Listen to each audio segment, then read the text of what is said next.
Urban cooperative bank recruitment 2025. Okay, ఈ notification కూడా మొన్న రీసెంట్ గా 21 ఏప్రిల్, ఓకే 21 ఏప్రిల్ న ఈ నోటిఫికేషన్ కూడా రిలీజ్ చేయడం అన్నది కూడా జరిగింది. ఓకే, ఇది బ్యాంకుకు సంబంధించినటువంటి notification. Sangli Urban Cooperative Bank Recruitment 2025. The Sangli Urban Cooperative Bank is inviting applications for various positions, including branch. ఇందులో చాలా రకాల పోస్టులు ఉన్నాయి చూడండి. ఒకటి బ్రాంచ్ మేనేజర్ ఉంది, జనరల్ మేనేజర్ ఉంది, అండ్ జూనియర్ ఆఫీసర్ ఉంది. తర్వాత వచ్చేసి these roles require candidates with relevant banking experience. Okay, వీటికి సంబంధించిన కాన్సెప్ట్ గురించి చూద్దాం. మరి ఎన్ని పోస్టులు పడ్డాయి సార్? దీనికి సంబంధించిన ఇన్ఫర్మేషన్ నోటిఫికేషన్ లో జాబ్ అలర్ట్ లో చూస్తే post branch manager, general manager and junior officer. Salary notification లో మెన్షన్ చేయడం జరిగింది. క్వాలిఫికేషన్ వచ్చేసి గ్రాడ్యుయేట్ అండ్ పోస్ట్ గ్రాడ్యుయేట్స్ అన్నమాట. డిగ్రీ కానీ పీజీ కానీ అయిపోయినటువంటి అభ్యర్థులు దీనికి ఎలిజిబుల్. ఏజ్ లిమిట్ వచ్చేసి 35 to 50 years మధ్యలో ఉండాలి. లాస్ట్ అప్లికేషన్ డేట్ ఎప్పుడు సార్ అంటే 13th April 2025 అన్న విషయం గుర్తుపెట్టుకోవాలి. మరి ఏజ్ లిమిట్ ఒకసారి చూస్తే సెలెక్షన్ ప్రాసెస్ ఎలా ఉంటుంది అని చూస్తే ఏజ్ లిమిట్ 35 to 50 years ఉండాలి.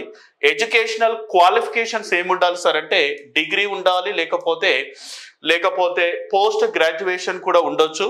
Preference for CA and JAIIB CA అంటే డిగ్రీ పీజీ అయిపోయిన వారు కూడా ఈ పోస్ట్కి ఎలిజిబుల్. కానీ ఎక్కువగా ప్రియారిటీ ఎవరికి ఇస్తారు సార్ అంటే సిఏ ఎక్కువ, అంటే చార్టెడ్ అకౌంట్ ఉంటుంది కదా, ఆ సిఏ అయిపోయినటువంటి వాళ్ళకు ఫస్ట్ ప్రిఫరెన్స్ ఇస్తారు. అదే విధంగా జేఏ ఐఐబి అని, తర్వాత సిఏ ఐఐబిలో ఎవరైతే డిగ్రీ క్వాలిఫికేషన్ పొంది ఉంటారో ఆ అభ్యర్థులకు ఫస్ట్ ప్రిఫరెన్స్ ఇచ్చి ఆ తర్వాత నెక్స్ట్ డిగ్రీ తర్వాత పీజీ స్టూడెంట్స్ కు ఇస్తున్నారన్న విషయం నోటిఫికేషన్ లోనే మెన్షన్ చేసిండ్రు. మోడ్ ఆఫ్ అప్లికేషన్ వచ్చేసి ఆఫ్లైన్ ఉంది. దీనికి సంబంధించినటువంటి వెబ్సైట్ చూసుకోవచ్చు. www.sangliurbanbank.in లో చూస్తే మీకు ఇంకా అనదర్ ఇన్ఫర్మేషన్ కూడా వస్తుంది. మరి దీనికి ఎలిజిబిలిటీ క్రైటీరియా ఫస్ట్ పోస్ట్ వచ్చేసి బ్రాంచ్ మేనేజర్ చూద్దాం. ఈ బ్రాంచ్ మేనేజర్కి వచ్చేసి 40 to 50 years వరకు ఉండాలి. ఎడ్యుకేషనల్ క్వాలిఫికేషన్స్ ఇందాక నేను చెప్పినట్లు ఓకే గ్రాడ్యుయేట్ ఉండొచ్చు, పోస్ట్ గ్రాడ్యుయేట్ ఉండొచ్చు. వీళ్ళతో పాటుగా first priority for the CA. Okay, తర్వాత ఎక్స్పీరియన్స్ వచ్చేసి 10 to 15 years in banking with at least 5 to 8 years as a branch manager గా ఉండాలి. ఓకే, ఆల్రెడీ ఇక్కడ పీజీ డిగ్రీ ఉన్నంత మాత్రానే కాకపోయినా ఇందులో మళ్ళీ ఒక ట్రిక్ పెట్టిండు. 10 to 15 years బ్యాంకింగ్ రంగంలో కంపల్సరీగా ఏదో ఒక జాబ్ చేసి అందులో అనుభవం కలిగినటువంటి వారు అని చెప్పి ఇవ్వడం జరిగింది. స్కిల్స్ నాలెడ్జ్ ఆఫ్ లోన్ కి సంబంధించి recovery computer systems and CBS core banking solutions మీద ఎక్కువగా అవగాహన కలిగి ఉండాలి.